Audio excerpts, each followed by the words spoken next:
Hey guys, I'm coming at you with a live stream today because, well, I didn't want to take the time to edit down a video.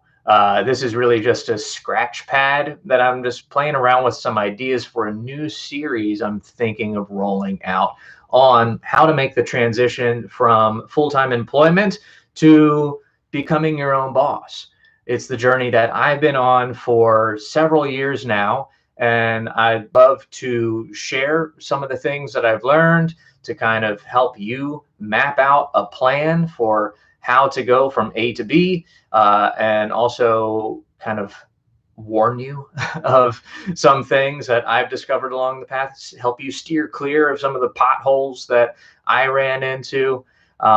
So really, this is just kind of a little brainstorming session, and feeling out if this is something that I might develop into something a little bit more robust and comprehensive. So excuse the word salad, um, and any sort of long pauses as I'm kind of turning something over in my head. Um, but yeah, I guess I just want to get started with talking about um, how to know if you're ready to make a transition from full-time employment to self-employment. As I mentioned, it's a long journey that I've been on, and only recently I have taken the final steps and cutting my employment status cord at my previous employer. So I'm out on my own now, and it's fun, but it's a little scary. And there's a lot that you have to evaluate before you take a move. It's definitely something that requires a lot of planning. You don't want to go into this willy-nilly, and you don't want to make this an emotional decision. There's a lot of stuff out there. There's a lot of videos out there that are, kind of promising all of the wonders and joys of being your own boss. But being your own boss requires a lot of work, and so you need to know yourself, and if you have what it takes to be responsible for all of the things that your current boss and their boss and their boss are responsible for. When you're working on your own, you're separating yourself from a nice infrastructure of people who are figuring out a lot of the nitty gritty stuff for you. Working for yourself is, or I should say, working for somebody else can be a lot easier. It is a lot easier than when you're out on your own and trying to start your own business. So know yourself is number one. Then plan, and you don't need to make a jump. One day you just decide, this is it. I'm going to quit my job. I've heard lots of stories like that where they just have this moment of enlightenment and they realize, I'm going to walk in to my boss's office and give them my 2 weeks notice. I walked into my boss's office like 5 years ago and let him know that, hey, I'm doing like a little side gig and I'm thinking of maybe over time transitioning. Well, actually, I kind of played those cards close to my chest. But as I was getting closer to the moment of final departure, I did actually kind of was transparent with my plans because I like the guy. And your situation is your situation. Um, I'm getting a little lost here, but all that to say, it can be a long time frame. Like your transition can take place over uh, several years. I started doing some side gig work. I mean, I've always been doing side gig work, for the better part of a decade. And as that grew, and I kind of saw, okay, this could go somewhere. Um, and I kept bringing on more and more clients. They became more consistent, and I really saw the possibility of growing that into something that I'd enjoy and that could actually be a better source of income for me and my family than where I'm at. And so I made the decision to start leaning more into that direction, and eventually I got there.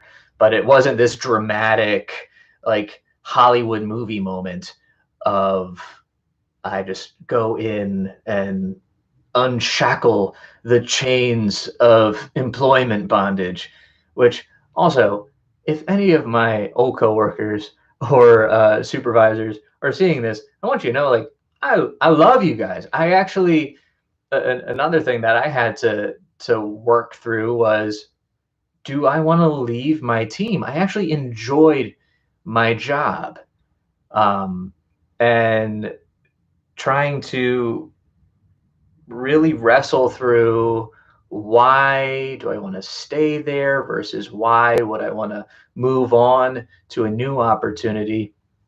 That was something else that I really needed to take time and think about, talk to my wife about, pray about, um, which, all right, scratch pad,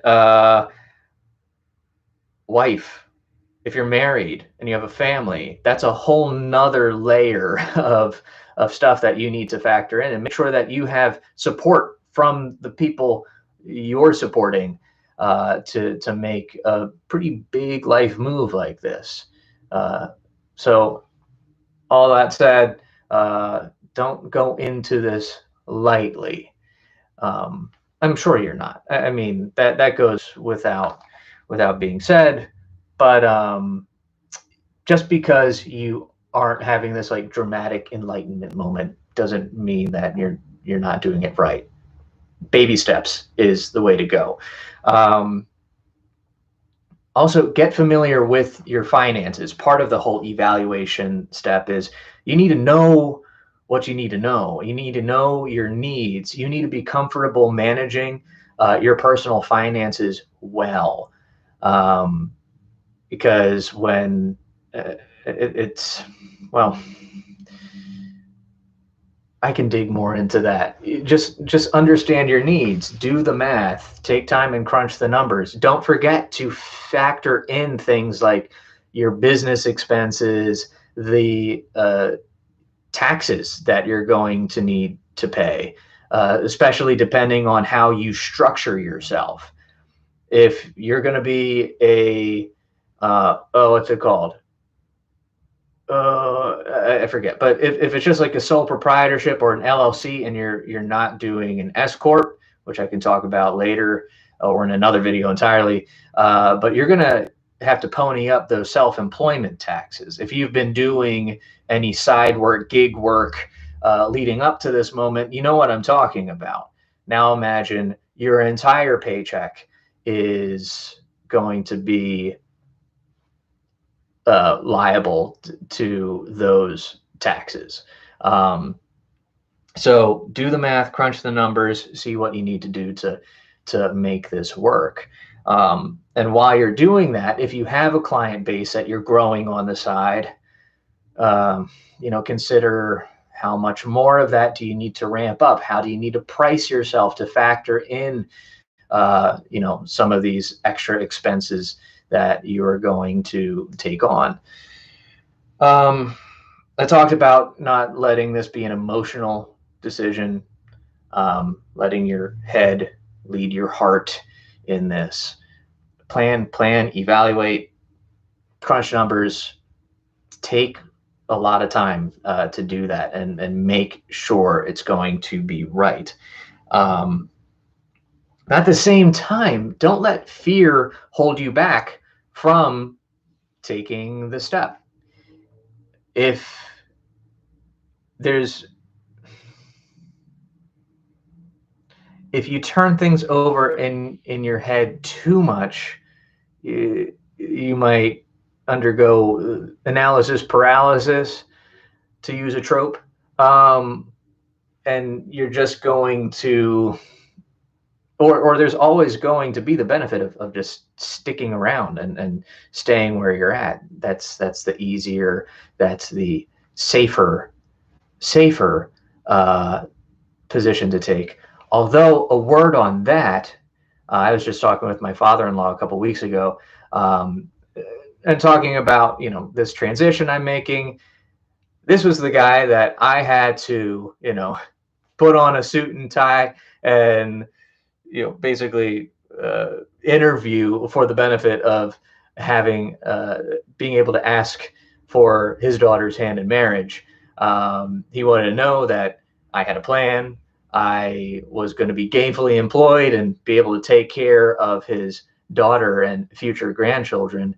Um, and now he's telling me that this potentially risky move of jumping out and becoming full-time self-employed is actually probably a better position to be in, especially now. He works at he has a pretty nice job at a insurance company, and he acknowledged that he could go into work, or in this case log on to his computer at home and get an email say that he's done.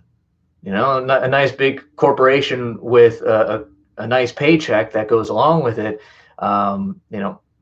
If that's the single point of stability that you're leaning on, and that goes away,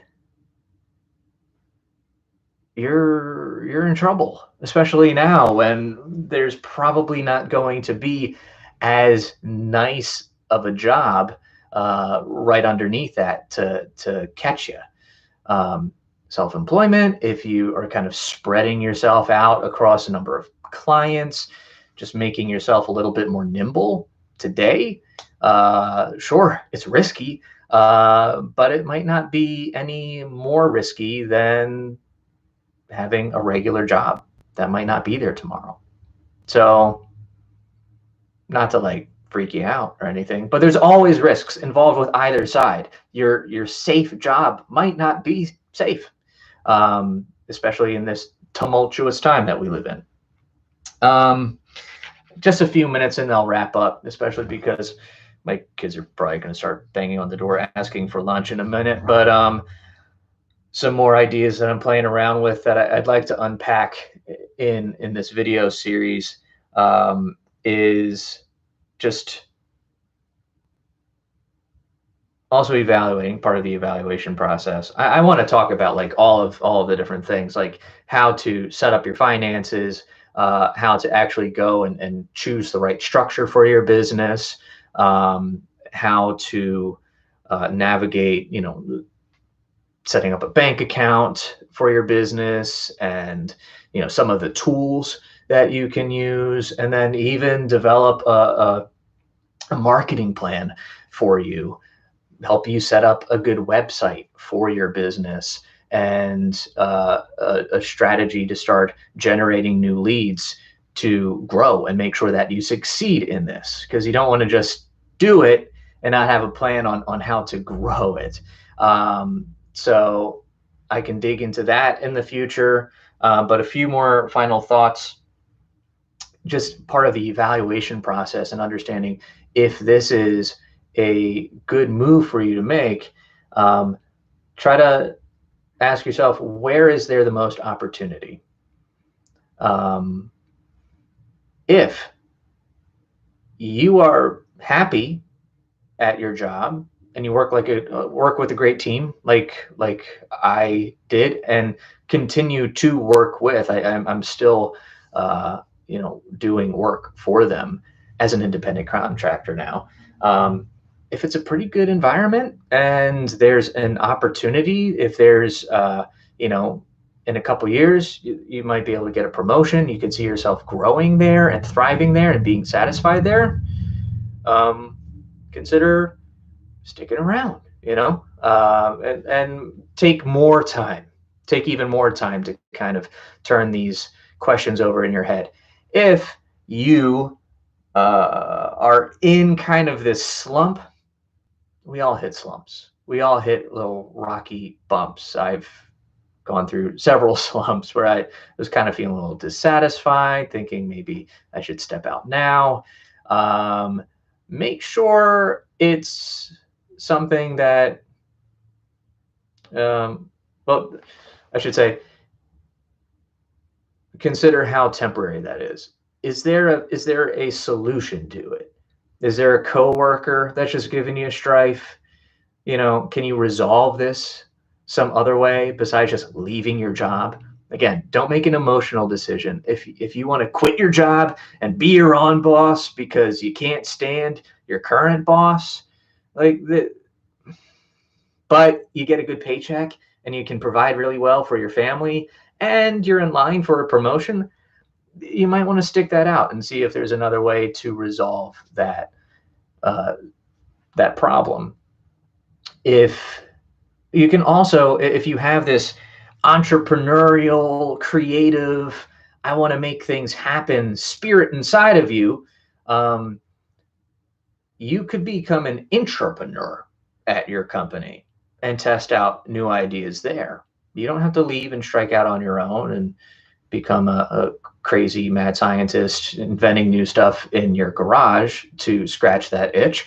You can use your current work situation and propose new exciting ideas to your team and to your company.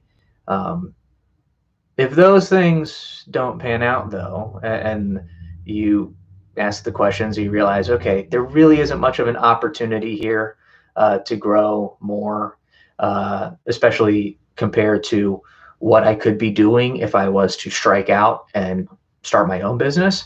Come up with a checklist. I'll try to help develop a checklist and go through all of those pro cons to evaluate as part of this upcoming series. If you have any specific questions or things that you're kind of curious about, you're not still watching now, are you? No, you're not watching. We're 17 minutes into this word salad.